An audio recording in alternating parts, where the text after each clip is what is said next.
Hello guys, so whenever I go back to EAS creating, just to let you know, I'm going back to Vita because I think Vita's a better site, even though it has VCR OSD. I think I prefer EAS. Uh, crap.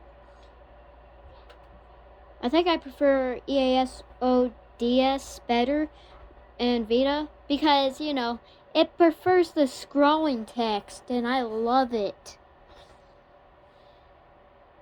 Do I love scrolling text? Yes. And that's how I used to got scrolling text for the corrupted world. If you wanted to know.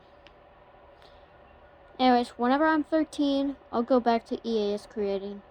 And as well as I'm 13, I'll go back to Discord.